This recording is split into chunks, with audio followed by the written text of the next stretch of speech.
Hi there, Swindon peeps. Today is the first of our proper turns, and I'd like to go very briefly over the cut step turns, just so that you have a record of them.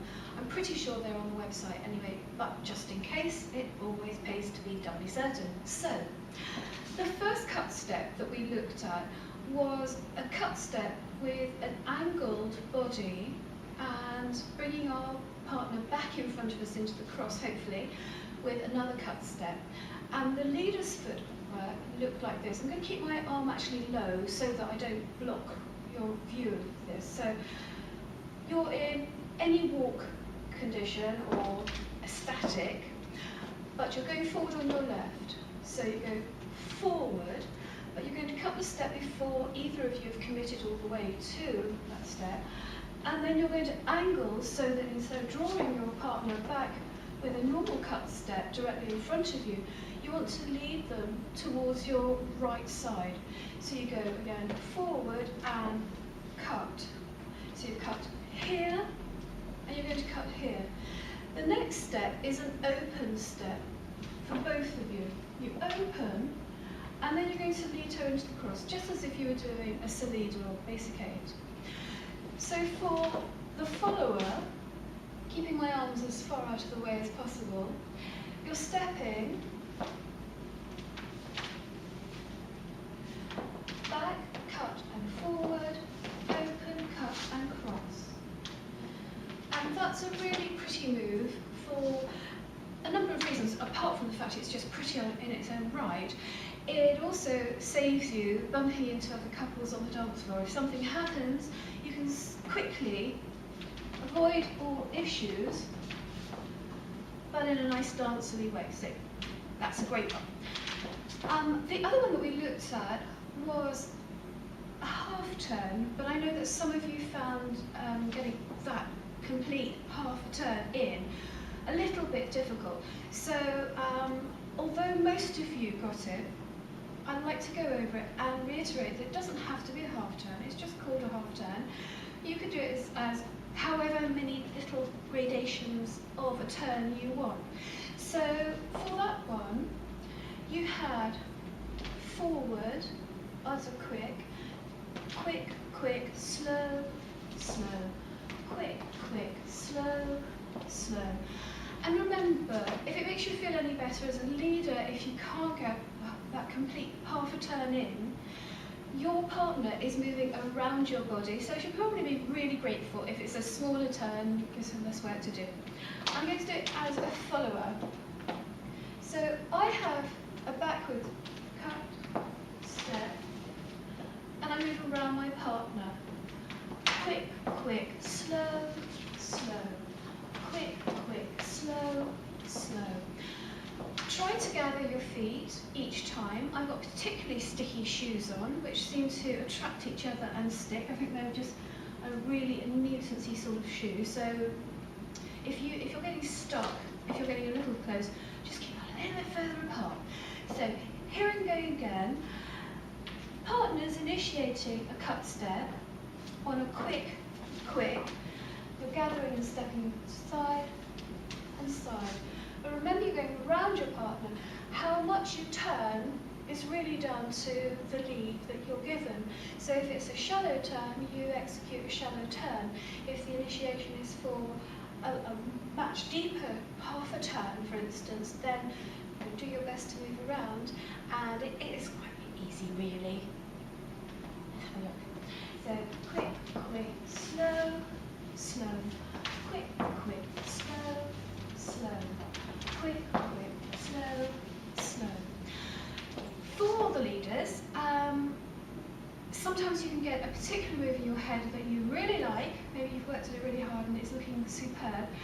I would suggest, if it's a turning move, and one of these cut step turning moves, only to do it, say, 2, maybe 3 times, because it becomes quite monotonous for the followers, and apart from that, she might get giddy. Who knows?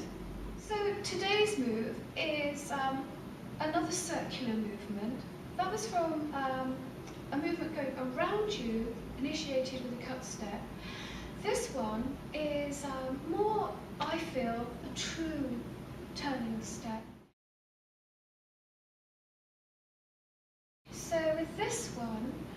going to move our partner around us, but the initiation isn't a cut step, it's the same movement as putting our partner into the cross in many respects. So for this one, we're going to walk forward and walk outside of our partner's body frame and then move her around us. For leading that particular movement, you could do it from anything, and especially you could do it from walking, so you could be walking, and just simply go into that movement. It's a very pretty movement. You could do 2 of those and then be back in the line of 5 if you've done a complete half a circle. So it's very pretty. I have seen them done obviously as a chain or tumbling step where they're done over and over again. Personally, I would feel that that would make me quite giddy. However, they do look really cute. There are other movements you can do that are less giddy making that are equally cute. So stick to maybe a couple of these and then move on off, because also remember you're going to be taking up a lot of the path of other people who are dancing. So you only want to do that for a short amount of time out of politeness, really. So again, I would be walking forward, left, right, and I'm going to use my chest to lead the partner around me as I step. So there are only 4 steps. You've got left forward, right outside, stepping on the spot, stepping on the spot. Left forward, right outside.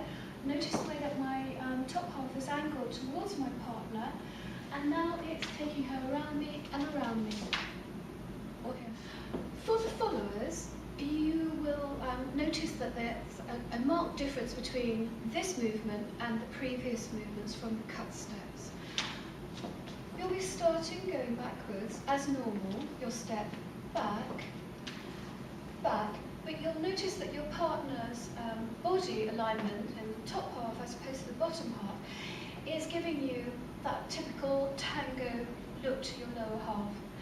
The next step is that he's going to lead you for an open, and that's around his body, and then he's going to open you out again. There are 2 ways of ending that. If possible, going into the cross. Let me show you again why that happens. So, back on your right, back on your left with that twist of the body. You're going to step open around, and then coming across with your 4th step puts you into the cross.